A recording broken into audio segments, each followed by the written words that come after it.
Graça e paz, meus irmãos, louvado seja o Senhor por mais uma oportunidade que temos de juntos meditarmos em sua palavra. Quero convidá-los a abrir comigo a palavra de Deus no Evangelho segundo João, capítulo 3. Nós vamos ler os versículos 16 até o 18 e também o versículo 33. Nos diz assim a palavra do Senhor: porque Deus amou o mundo de tal maneira que deu o seu Filho unigênito, para que todo o que nele crê não pereça, mas tenha a vida eterna. Porquanto Deus enviou seu Filho ao mundo, não para que julgasse o mundo, mas para que o mundo fosse salvo por ele. Quem nele crê não é julgado. O que não crê já está julgado, porquanto não crê no nome do unigênito Filho de Deus. No versículo 36, a palavra nos diz: por isso quem crê no Filho tem a vida eterna. O que todavia se mantém rebelde contra o Filho não terá a vida, mas sobre ele permanece a ira de Deus. Vamos orar, meus queridos. Nosso Deus e Pai Todo-Poderoso, em nome do Senhor Jesus Cristo, nos colocamos todos diante da Tua palavra. Eu te peço, amado Senhor, que por Tua graça e misericórdia, o Senhor use a minha vida como instrumento em Tuas mãos, a fim de que todos nós sejamos alimentados pela Tua palavra nesta noite.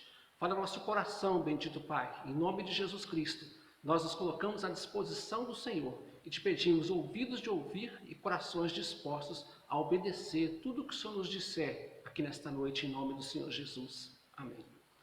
Meus queridos, o que acontece depois da morte com aqueles que não foram unidos a Cristo pela fé? Esta é uma pergunta muito perturbadora, mas a resposta, devo lhe dizer, que é ainda mais perturbadora. No dia do juízo, receberão a temerosa, mas justa sentença de condenação pronunciada contra eles. Serão lançados fora da favorável presença de Deus, para o inferno, a fim de serem castigados justa e gravemente e para sempre. Um dos ensinos mais difíceis, irmãos, e com frequência mais incompreendidos da Bíblia, é sobre o inferno ser um castigo real, um castigo consciente e eterno. E de certa forma entende-se que seja assim. Afinal, todos nós temos pessoas próximas que não conhecem a Cristo, que não entregaram a vida a Jesus. São familiares, amigos, vizinhos, colegas, pessoas muito queridas, de modo que preferimos não pensar que o inferno possa estar em seu futuro. Na verdade, as pessoas têm sentido um certo desconforto com esta ideia através da história, porque na superfície, irmãos, parece incoerente com tudo que lemos na Bíblia sobre o amor e sobre a misericórdia de Deus. Contudo, o ensino da Bíblia quanto ao inferno ser um sofrimento consciente e eterno é inevitável. Muito provavelmente você conhece o versículo de João 3,16. Muitos o recitam de cor, é o chamado versículo central da Bíblia. Porque Deus amou o mundo de tal maneira que deu o seu Filho unigênito, o seu único Filho, para que todo aquele que nele crê não pereça, mas tenha a vida eterna. Essas palavras foram ditas pelo próprio Jesus e fazem parte de uma conversa do Senhor com um homem chamado Nicodemos, um dos principais dos judeus, que foi ter com Jesus certa noite para fazer-lhe algumas perguntas. Então Jesus explicou como é o novo nascimento e disse: se alguém não nascer da água, que é um símbolo do batismo, uma confissão de arrependimento, e do Espírito, que é a ação de regenerar, que vem da parte de Deus, o homem não pode entrar no reino dos céus. E Jesus disse mais ainda: o que é nascido da carne é carne, o que é nascido do Espírito é Espírito. Não te admires, continua o Senhor, não te admires de eu te dizer, importa-vos nascer de novo. Em outras palavras, você, Nicodemos, precisa nascer de novo. Também disse que ninguém subiu ao céu, senão aquele que de lá desceu, a saber, o Filho do Homem. Aqui está, meus queridos, o objeto da fé, no que se deve crer, em Jesus Cristo, o Filho de Deus, que foi enviado pelo Pai. Em João 17, no versículo 3, a palavra do Senhor nos diz: e a vida eterna é esta, que conheço a ti, o único Deus verdadeiro, e a Jesus a quem tu enviaste. E Jesus, continuando a conversa com Nicodemos, completou: e do modo como Moisés levantou a serpente no deserto, assim importa que o Filho do Homem seja levantado, para que todo o que nele crê tenha a vida eterna. Esse versículo 16 traz também uma informação importante. Diz que Deus enviou seu Filho para ser levantado da terra, para morrer na cruz em favor dos pecadores. Eu fico impressionado, meus irmãos, com este versículo, que fala do imenso amor do Pai e também da missão do Filho. Aos que dizem que Deus é amor e que por isso nunca enviaria ninguém para um lugar tão terrível quanto o inferno. Mas perceba bem o que se diz: quem não nascer da água e do Espírito não pode entrar no reino de Deus. E se não pode entrar no reino de Deus, para onde vai então? Todo aquele que nele crê não pereça. Vale dizer que quem não crer perecerá. E nós sabemos que é da morte eterna que Jesus está falando. Sem a existência, irmãos, do inferno, boa parte do que conhecemos a respeito do amor de Deus fica questionada. Afinal, qual seria a dimensão desse amor? O que foi que Deus fez por mim e por você, por amor? Como podemos medir a grandeza do amor de Deus por nós se não conhecemos ou se não nos adaptamos à realidade do inferno? Em primeiro lugar, meus irmãos, Jesus, o homem mais cheio de amor que já viveu sobre a face da terra, falou sobre o inferno. Aliás, Jesus falou sobre o inferno com mais vivacidade do que todos os outros escritores bíblicos juntos, com mais frequência e mais vivacidade. Ninguém falou na Bíblia sobre o inferno tanto quanto Jesus. Descreveu-o como um monturo de lixo, onde o fogo queima constantemente, como trevas externas, onde não existe iluminação, tão somente existe miséria e dor. É o fim de um caminho largo que aguarda cada um que não entra no reino dos céus, mesmo aqueles que professam conhecer a Cristo, mas continuam no pecado. Jesus é o juiz e é o rei. Jesus é aquele que pessoalmente exclui os perversos da sua presença e também do reino dos céus. Foi ele que disse: apartai-vos de mim, que nunca vos conheci, vós que praticais a iniquidade. De fato, meus irmãos, aqueles que falam em seguir a Cristo são como uma casa construída sobre areia e no fim acaba desmoronando. Quando envia seus discípulos, diz-lhe que não deveriam temer o homem, mas apenas a Deus, que pode fazer perecer no inferno tanto a alma como o corpo. Nós lemos isso no Evangelho de João, este que nós estamos trabalhando com ele hoje, no versículo 28 do capítulo 10. Nos 4 evangelhos, meus irmãos, são citadas passagens de Jesus falando a respeito do inferno. Também se lê em Hebreus, em Tiago, nas epístolas de Pedro, em Judas e também no Apocalipse. A existência do inferno nos ajuda a entender as consequências do pecado. De algum modo, é o que os pecadores sempre quiseram: a autonomia e a independência de Deus. Nesse lugar, as pessoas são privadas da presença de Deus e tudo o que Deus significa, tudo o que Deus é. Lá não existe, por exemplo, amor, lá não existe amizade, não existe alegria, não há descanso, porque essas coisas existem somente onde Deus está. Quando diz que Deus deu o seu Filho, está implícito, portanto, que ele foi enviado para morrer na cruz. Até que reconheçamos a realidade do inferno, não podemos entender verdadeiramente o significado da cruz. Em outras palavras, não conseguimos entender a realidade da ira de Deus. A ira de Deus é uma realidade, meus irmãos. Romanos capítulo 1 diz que a ira de Deus se revela desde o céu contra toda a impiedade e perversão dos homens que detêm a verdade pela injustiça.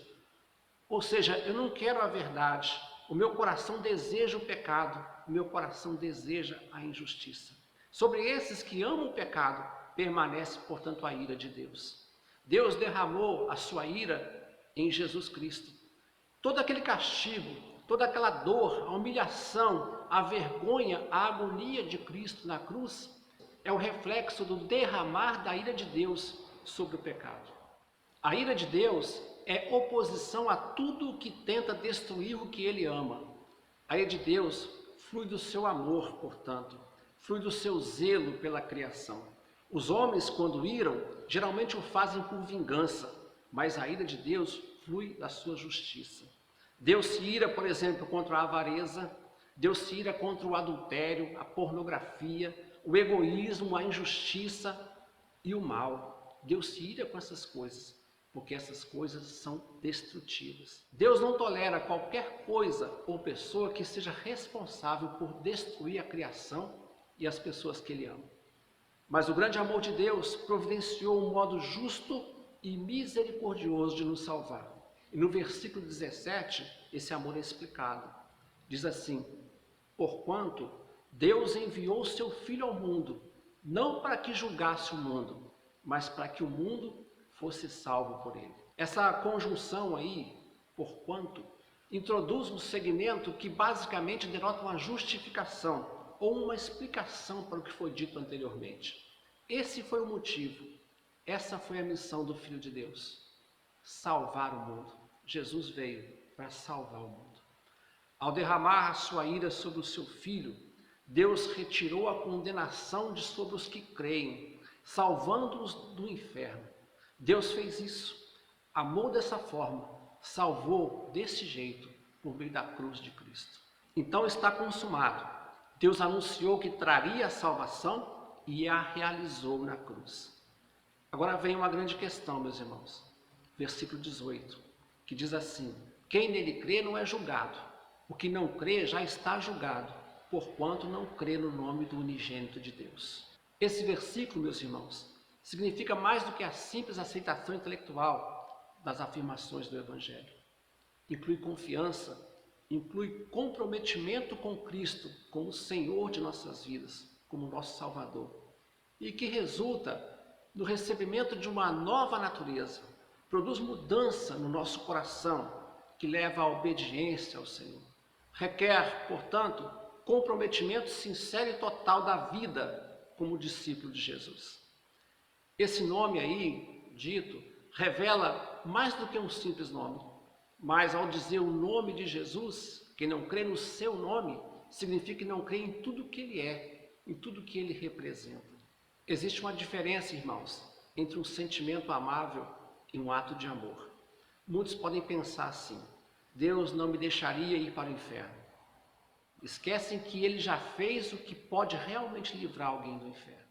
Dizer eu sei que Deus me ama porque entregaria tudo por mim é muito diferente de dizer eu sei que Deus me ama porque ele já entregou tudo por mim. Ele realmente entregou tudo por mim. Um é o sentimento amável, o outro é o ato de amor. Não devemos tentar tornar Deus mais amável diminuindo a realidade do inferno ou da sua ira. Fazer isso é o mesmo que minimizar o amor de Deus. Por amor, meus irmãos, Deus enviou Jesus, porque o inferno e a ira são reais. Sem existir inferno, não podemos entender o preço real pago por Jesus naquela cruz. E sem um preço verdadeiramente pago, não existe amor real, não existe graça real, não existe o verdadeiro louvor por aquilo que ele fez. A não ser que creiamos no inferno, nunca saberemos o quanto Deus nos amou, o quanto Jesus fez por nós. De certo modo, meus queridos, Jesus experimentou o inferno naquela cruz. Ali ele foi separado do Pai, experimentou a agonia, experimentou a desintegração, o isolamento. No alto da cruz, levantado da terra, Jesus exclamou: Deus meu, por que me desamparaste?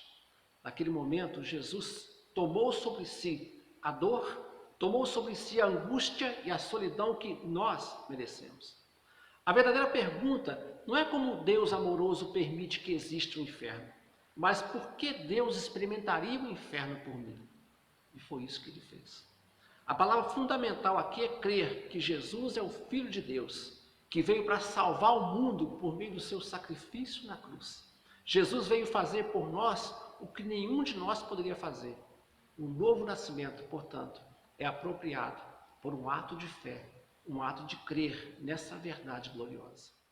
Nós podemos concluir essa mensagem, meus irmãos, com o próprio texto bíblico. Este versículo que separei, versículo 36 do capítulo 3, que diz: por isso, quem crê no Filho tem a vida eterna. O que todavia se mantém rebelde contra o Filho não terá a vida, mas sobre ele permanece a ira de Deus. Nós podemos aplicar essa palavra às nossas vidas, meus irmãos, meditando no seguinte pensamento: crer em Jesus Cristo, na pessoa de Jesus Cristo, no seu gesto, no seu ato na cruz do Calvário, é o único meio de sermos salvos da ira de Deus, consequentemente no inferno. Significa que nós temos que ter confiança, nós temos que ter comprometimento com Cristo, tendo como o Senhor de nossas vidas, como nosso Salvador. E isso é o resultado da nova natureza. Produz em nosso coração um sentimento de obediência ao Senhor. Esse compromisso sincero, que representa uma entrega da vida completamente, entregar toda a nossa vida e nos transformarmos de fato em discípulos do Senhor.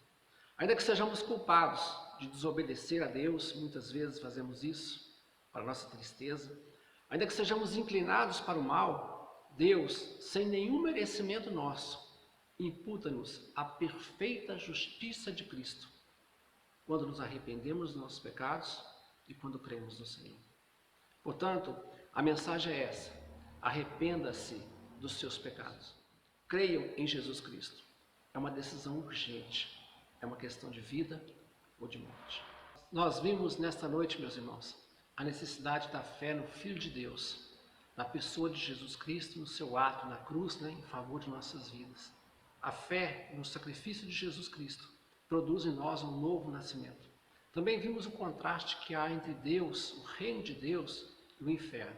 O reino de Deus é de paz, é de alegria, é de harmonia, da presença gloriosa do Senhor por toda a eternidade, enquanto o inferno é um lugar de sofrimento, um lugar de tormenta, um lugar de solidão, de tristeza, de agonia, também por toda a eternidade.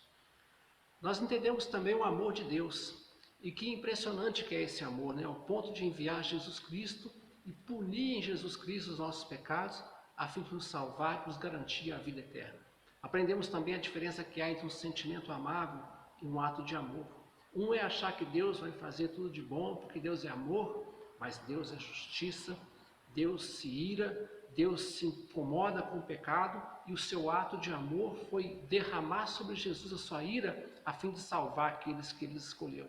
Arrependermos, portanto, dos nossos pecados e crer em Cristo é uma decisão urgente, é uma questão de vida ou de morte. Que o Espírito de Deus nos ajude, que Ele convença, toque o nosso coração, e que a decisão de receber a Cristo como Senhor e Salvador, entender o seu gesto, entender o ato que foi feito naquela cruz em favor de nossas vidas, e a partir daí ser completamente transformado para a honra, glória e louvor do nosso Deus. Amém? Feche teus olhos, vamos orar ao Senhor. Nosso Deus e Pai, em nome de Jesus Cristo, nós somos gratos pelo Teu amor, pela Tua graça, o favor que nós não merecemos, pela Tua misericórdia, Deus. O Senhor enviou Jesus para receber sobre si a ira que convinha ao nosso pecado, a fim de nos garantir a salvação e a vida eterna. Hoje o nosso coração é cheio de esperança, uma esperança que é a certeza de que um dia estaremos contigo por toda a eternidade. Que sejamos, Pai, a cada dia trabalhados pelo Teu Espírito Santo, e que possamos testemunhar, a fim de que os seus escolhidos também reconheçam, Pai, em Ti, o único Deus verdadeiro, e também em Jesus Cristo, a quem o Senhor enviou para morrer na cruz pelos seus pecados, e também receber em seus corações a paz, o perdão e a vida eterna para a honra, glória e louvor do Teu santo nome.